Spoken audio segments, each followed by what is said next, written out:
Hello students, आज फिर हम आपके साथ हैं।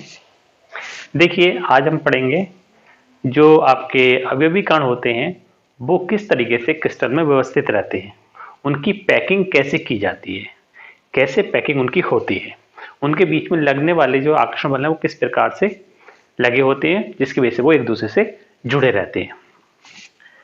उससे पहले हम आपको जो हमने लास्ट टर्न पर बताया था उसकी थोड़ी समरी, इससे थोड़ा सा आपको याद भी आएगा। ये टेबल के थ्रू याद करेंगे तो आपको याद करने में आसानी रहेगी।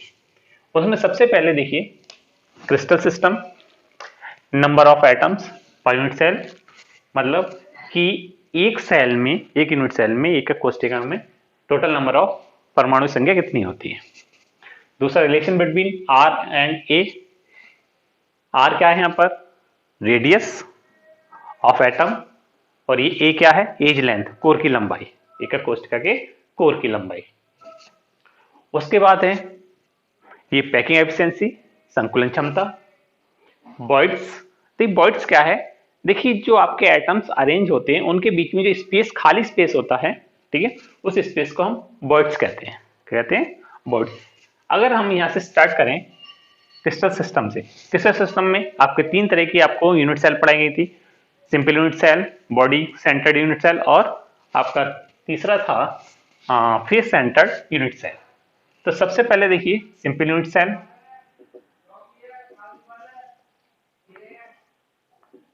सिंपल क्यूबिक यूनिट सेल,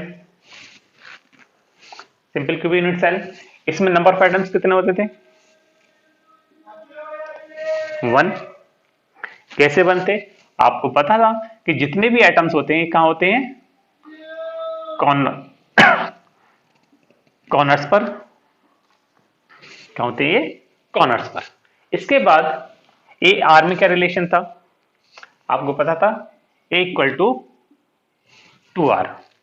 कल हमने देखा था, उसमें कितना था? ए इक्वल टू 2r, आप ऐसे भी लिख सकते हो R equal to a/2। Packing efficiency कितनी आती है? कितनी आई थी कल? 52%। 52%, और 52% ये है तो बर्ड्स कितना होगा? 48%। मतलब टोटल स्पेस 100% है, और 100% में से अगर आपका 52% परमाणु के द्वारा घेर लिया जाता है तो जो खाली जगह बची वो कितनी बची? 48%। ठीक है, इस तरीके से आप पढ़ सकते हैं। दूसरा है आपका, दूसरा कौन सा था? Body centre, body centred cubic unit cell. Body centred cubic unit cell, इसमें क्या था? आपके टोटल नंबर ऑफ एटम कितने थे? 2। दो कैसे? आपको पता है इसमें क्या होता है कि जो आपके 1 जो होते हैं वो कहां होते हैं? कॉर्नर्स पर। कॉर्नर्स पर, और बाकी एक कहां होता है आपका? बॉडी में। इस हिसाब से टोटल कितने हो जाते हैं? 2। इसके बाद इसमें ए और आर में क्या रिलेशन था? 4r equal to √3a। मतलब ए इक्वल टू क्या हो गया? 4r upon √3। देखिए, ये जो रिलेशन है ये बहुत इंपॉर्टेंट है, क्योंकि इन रिलेशंस पर क्वेश्चन से आपके एनसीईआरटी में भी दे रखे हैं। एनसीईआरटी की जो लास्ट में एक्सरसाइज दे रखी है उसमें भी क्वेश्चन इस फार्मूले के बेस पर है। इसकी जो पैकिंग एफिशिएंसी होती है बॉडी सेंटर्ड कितनी होती है? 68%। और 68% अगर पैकिंग एफिशिएंसी, संकुलन क्षमता अगर 68% है तो वर्ड्स कितने होंगे? कितने होंगे? 32। ठीक, 32%। इसके बाद जो तीसरा है आपका कौन सा? Face centred. Face centred cubic unit cell.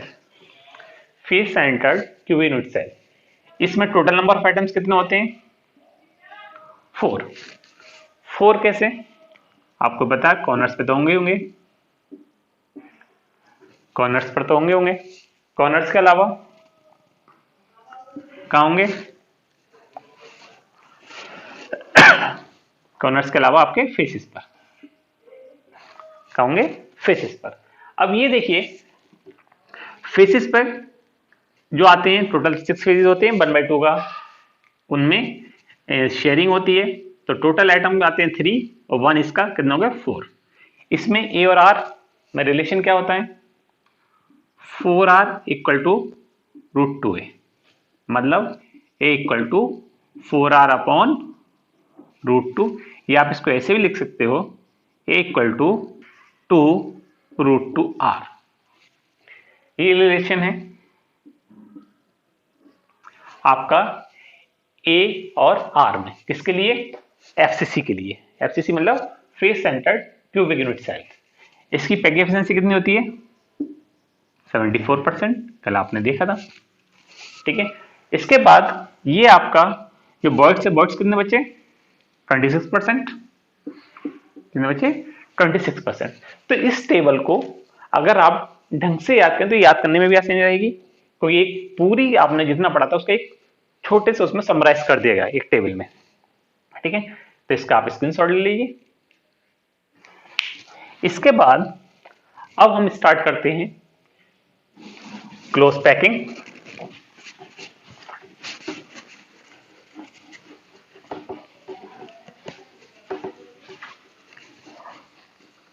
देखिए close packing, close packing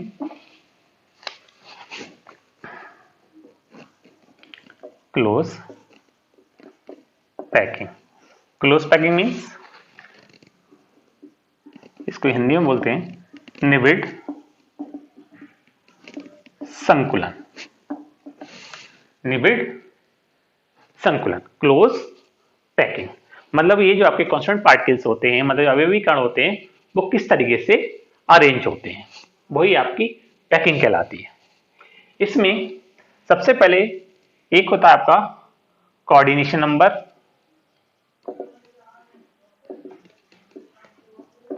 coordination number समन्वय, सॉरी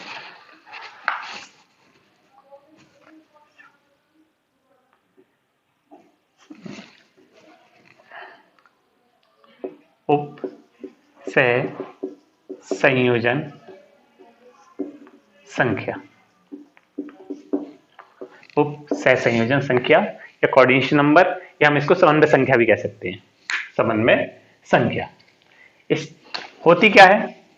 देखिए जो नियरेस्ट एटम होते हैं, किसी भी एटम मतलब गोले, स्फीयर, तो एक पार्टिकल के अराउंड जितने गोले होते हैं या जितने पार्टिकल होते हैं, या एक कण के चारों तरफ जितने कण होते हैं, वो उसका समन्वय संख्या या उपसह संयोजन संख्या या आपका कोऑर्डिनेशन नंबर कहलाता है। ठीक है, अब देखिए सबसे पहले जो आपकी क्लोज पैकिंग है वो आपकी है 1 dimension close packing. 1 dimension close packing मतलब एक बीमीय निबिड़ संकुलन, एक बीमीय निबिड़ संकुलन। इसमें देखिए अगर आप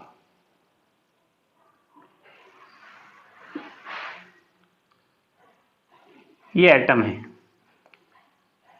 और इसको इसी तरीके से अरेंज करते चले जाइए, आपको पता है एक ही डायमेंशन है।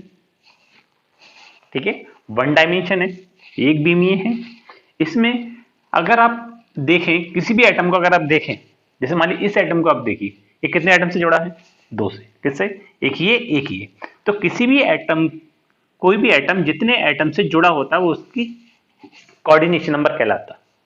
ठीक है, तो आपका ये 1 डायमेंशन में जो कोऑर्डिनेशन नंबर होता है वो कितना होता है? 2, क्योंकि एक एटम 2 एटम से जुड़ा है। ठीक है, तो कोई भी एटम जितने एटम से जुड़ा होता है उसके नियरेस्ट क्लोजेस्ट, ठीक है, जितने भी आपके एटम होते हैं वो उसका समन्वय संख्या मतलब कोऑर्डिनेशन नंबर कहलाता है। तो ये आपका 1 डायमेंशन हो गया। इसके बाद देखिए 2D क्लोज पैकिंग,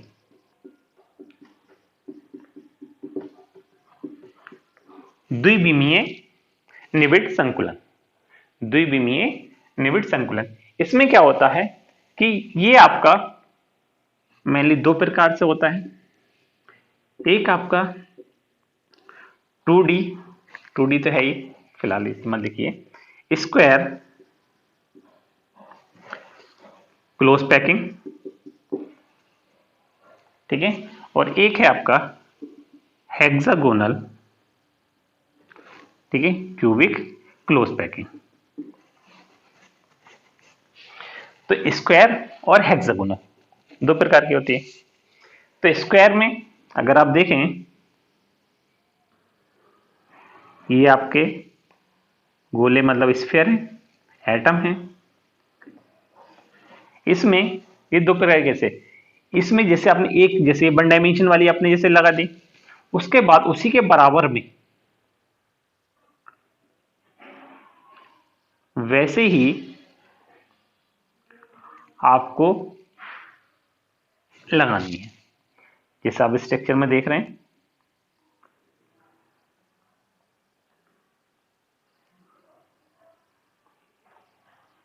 ये मतलब गोले के बराबर में गोला ही आना चाहिए।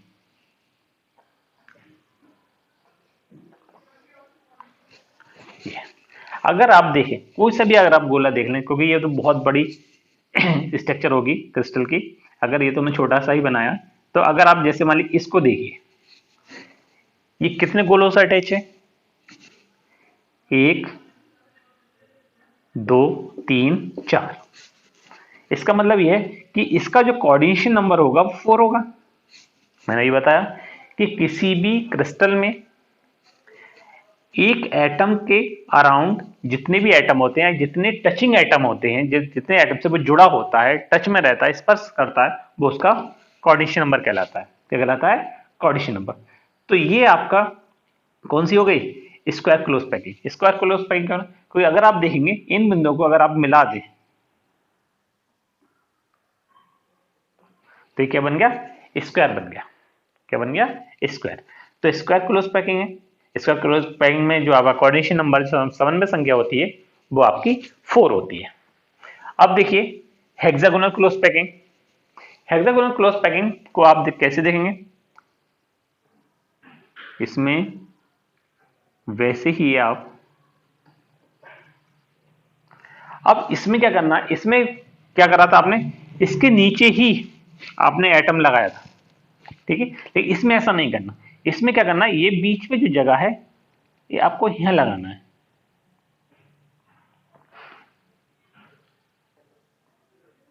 ये ठीक है, ऐसे ही आपको यहां पर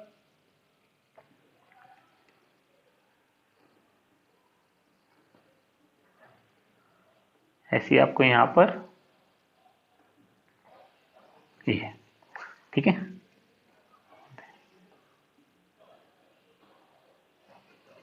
ये इनमें आपको अंदर नजर आ गया होगा, ठीक है। अब इसमें देखिए, इसमें जैसे मान लीजिए ये वाला एटम है, ये एटम कितने एटम से घिरा है? कितने सेट? ये वाला जो आपका जिसमें मैं क्रॉस बना है, ये वाला जो गोला है वो कितने दूसरे गोलों से टच में है? अगर आप देखिए, एक तो ये हो गया, एक ये हो गया, एक ये हो गया, एक ये हो गया, एक ये हो गया, एक ये हो गया। कितने हो गए? 6। इसका मतलब हर एक गोला 6 गोलों से के टच में है, तो इसका कोऑर्डिनेशन नंबर जो होगा वो आपका कितना हो जाएगा? 6। जो हेक्सागोनल क्लोज पैकिंग होती है उसमें जो कोऑर्डिनेशन नंबर होता है वो समन्वय संख्या या उससे संयोजन संख्या जो होती है वो आपकी कितनी होती है? 6 होती है। अब हेक्सागोनल क्यों कह रहे हैं? अगर आप जो टच में गोले हैं, अगर आप इन टच वाले गोलों को मिला दें,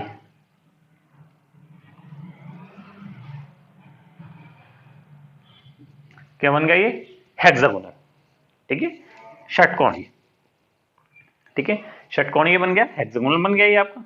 तो ये आपकी षटकोणीय क्लोज पैकिंग मतलब निविड संकुलन कहलाता है। तो इसमें कोऑर्डिनेशन नंबर 6 होता है और इसमें कोऑर्डिनेशन नंबर 4 होता है, ठीक है।